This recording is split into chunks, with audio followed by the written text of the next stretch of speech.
Sometimes talking about the economy feels a bit like being lost in a big, foggy forest, right? Totally. It can feel so confusing and a little scary. But don't you worry. Today, we're going to find a clear, sunny path right through it, and we'll do it together. Okay, Yuki. So, is it just me, or does everything about the economy right now just feel a little, I don't know, off? Oh, if you're nodding your head right now, you are definitely not alone, Aki. So many people feel that way, and there's a very real reason for that sense of disconnect. This is exactly it. I mean, the news says the economy is booming with this huge 5.4% growth, which sounds absolutely amazing. But then I go to the grocery store and I get that jaw-on-the-floor feeling when I see the prices. Exactly. That's the disconnect this slide is talking about. It's not just a feeling you're having, it's a documented reality that economists are seeing everywhere. So what's causing this split-screen reality? It feels like we're watching two different movies at the same time. That's such a good way to put it. It's because our economy isn't really on one single path anymore. It's kind of hit this fork in the road and has split into two very different directions. We like to think of it like the letter K. One line is shooting straight up and the other is kind of drifting down.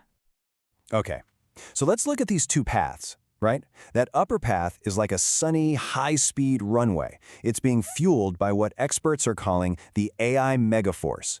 It's creating this amazing wealth effect for people who own assets, like stocks. And that lower path, gosh, that feels more like walking through the rain. You've got all the cost of living anxiety and, wow, 9.3 million people working multiple jobs. That is a huge, huge number. Whoa, okay, 70.7%. What on earth is that? That looks big. So this number really shows the split perfectly. That upper path we talked about, it's becoming way more exclusive. The top 20% of earners now hold 70.7% of the total net worth. To put that another way, for every $10 of wealth in the country, more than 7 of them are in the hands of just the richest 2 people. And for all the folks on that lower path, the safety net is just shrinking. A recent survey found that 1/3 of all Americans have absolutely zero retirement savings. Wait, nothing at all? That's so scary. That leaves so many people incredibly vulnerable, without any kind of cushion for the future. Seeing those numbers, it can feel a little bit hopeless, right? It just makes you wonder, is there any way for people on that lower path to find a little trail that leads over to the sunny upper path? Is there some way to get in on all that growth? Yes, Aki, there absolutely is. And this is where things get really, really hopeful. We need to completely reframe what investing even means. Forget that scary, complicated image you might have in your head. Just think of it like this. Investing is simply owning a tiny, sparkly piece of the world's growth. It's your way to own a little share of all that progress, not just watch it happen from the sidelines. Ooh, I love that. A sparkly piece of growth. But, okay, how does one person own a tiny piece of everything? That sounds completely impossible. It's not, I promise. Let me introduce you to one of the most wonderfully simple and cute tools in the entire financial world, the ETF, or as we love to call it, your financial bento box. So an exchange-traded fund, or ETF, is just like a perfectly packed bento box. Instead of trying to pick out every single little ingredient for your lunch, you get one box that has a little bit of everything delicious already inside. Oh my gosh, I get it. So you get to own tiny little slices of hundreds of amazing companies all at once. The big tech giants, your favorite stores, innovators from all over the world, all packed together in one neat box. That makes it feel so simple to get started. I love that! A bento box makes it feel so much more manageable. So now that we have our tool, what's the actual plan? We need a simple, step-by-step strategy that feels safe and cozy, not totally overwhelming. Let's do it. Let's build a plan you can literally cuddle up with. A cozy fortress for your future.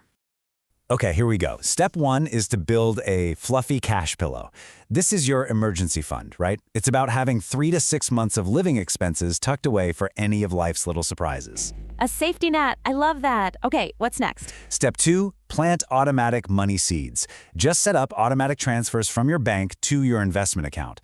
This way, your little garden just grows all by itself, no constant worrying. And then step 3, feed your bento box consistently. Just keep adding a little bit on a regular schedule. The key here really is consistency. That's what turns these tiny seeds into a big, beautiful forest of future growth. As we're building this plan, it's so important to remember this isn't just about spreadsheets and numbers. It's really about what those numbers can do for your life. It's about designing a future that's filled with security and freedom, and most importantly, joy. That's the total game changer, isn't it? I love this idea from Morgan Housel. True wealth isn't about some giant number in an account. It's about having the power to be flexible and to make choices. It's the freedom to say yes to cool opportunities and no to situations that don't make you happy. It really is so much less about your salary and so much more about what you're able to save and grow over time. So, let's end with this. Instead of a target number, let's just think about your life.